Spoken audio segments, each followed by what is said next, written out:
깜짝이야. 나 죽은 거 알았어? Army shocked. Jimin's private life under debate again, and Jungkook gets dragged in. The world of K-pop was once again thrown into turmoil after an unexpected storm broke out around BTS member Jimin's private life, leaving millions of ARMY stunned, confused, and endlessly debating every detail.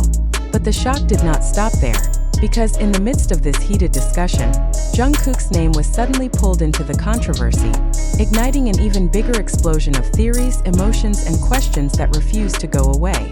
Why did Jungkook, who seemingly had nothing to do with the situation, end up entangled in the firestorm surrounding Jimin? And what does this mean for the group, for their fans, and for the fragile boundary between private life and public obsession? The situation began innocently, or at least that is what many thought. Whispers about Jimin's private interactions and possible hidden details of his personal relationships surfaced online, spreading like wildfire across platforms. For fans who have long protected Jimin's privacy, this felt like a direct attack on the dignity of someone they deeply admire.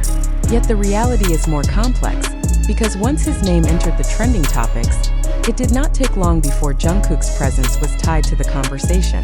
This abrupt connection raised countless eyebrows. Was it mere coincidence, or was there a deeper link that the public had overlooked?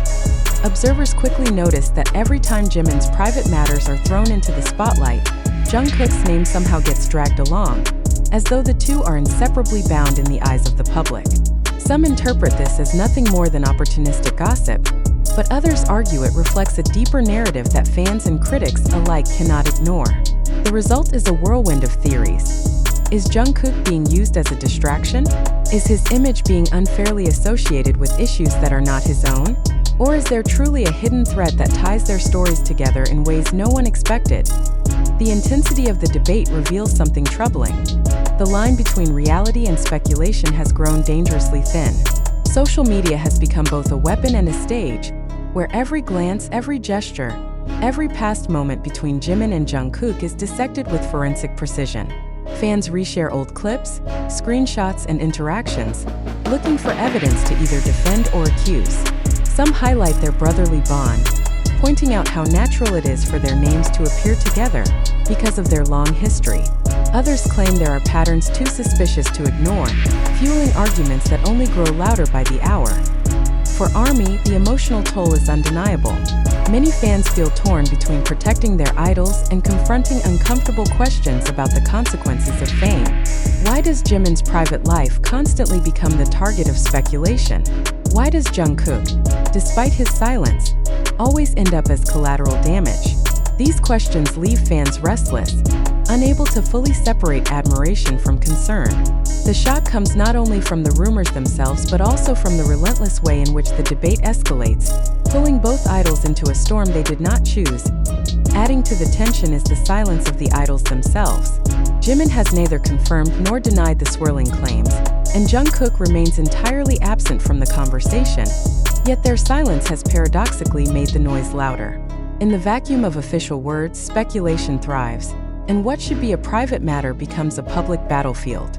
Some fans plead for compassion, reminding others that Jimin and Jungkook are human beings, not characters in a never-ending drama. Yet others insist that as global superstars, scrutiny is unavoidable, and the demand for transparency will never fade. This controversy also underscores a deeper issue within fan culture: the relentless hunger for information that borders on obsession. When did admiration transform into surveillance? Why has privacy become a luxury that idols can no longer afford? These questions hover over the debate like a shadow, forcing fans to reflect on their own role in amplifying speculation. For every ARMY member defending Jimin and Jungkook, another spreads unverified claims, ensuring that the cycle of shock never truly ends. The emotional stakes are particularly high because both Jimin and Jungkook have long carried the image of vulnerability and authenticity, traits that make them beloved but also more exposed to attacks. Their closeness, once celebrated as a sign of brotherhood, now becomes a weapon for rumor mongers. Every past moment, from birthday messages to backstage interactions, has been reframed under the harsh lens of suspicion. The question is no longer just about what is true, but about why the truth seems less important than the spectacle itself. At the heart of this chaos lies a painful irony. The very bond that made fans love them is now being twisted into controversy. Jimin's private struggles are weaponized, and Jungkook's silence is painted as evidence, dragging both deeper into a narrative they did not author. The audience, meanwhile, watches breathlessly, caught between shock, sympathy, and a desperate need to know more. And perhaps this is the most unsettling revelation of all, that in the age of hypervisibility, silence is no longer protection, and privacy is no longer possible. For now, the debate rages on, unrelenting and unforgiving. ARMY remains divided, the media keeps amplifying the noise, and Jimin and Jungkook's names continue to trend side by side, whether they like it or not.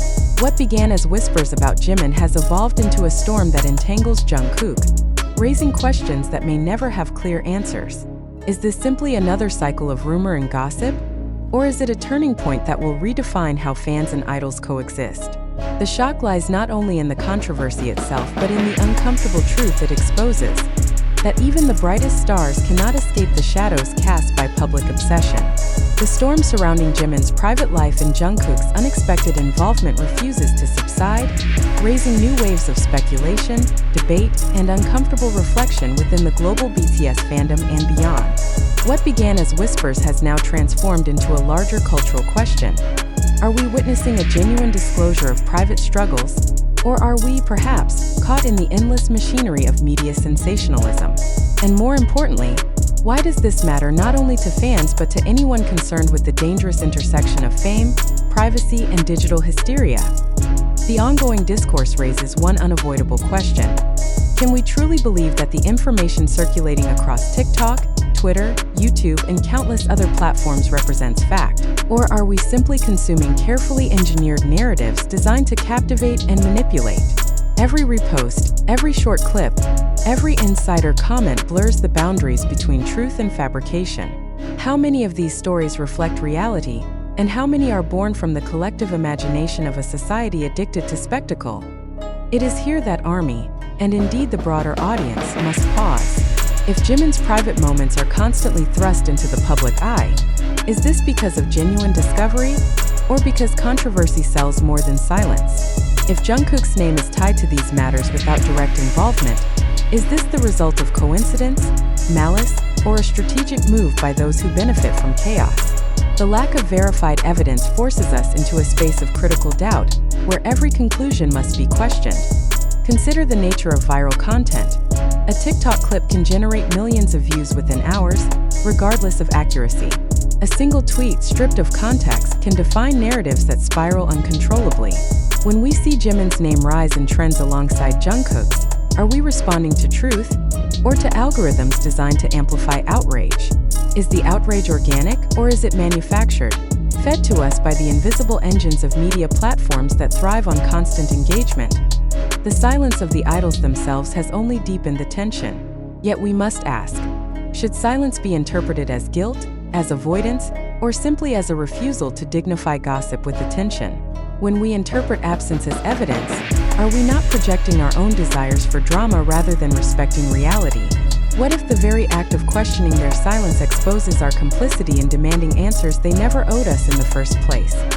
For ARMY, this is not merely about defending Jimin or Jungkook. It is about confronting an uncomfortable truth.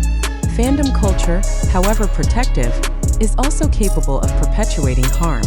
When fans res-hair unverified claims, do they protect or endanger their idols? When debates transform into endless battles online, does loyalty become indistinguishable from exploitation? These questions cut deep, forcing a reflection not only on the idols but on ourselves as consumers of their image.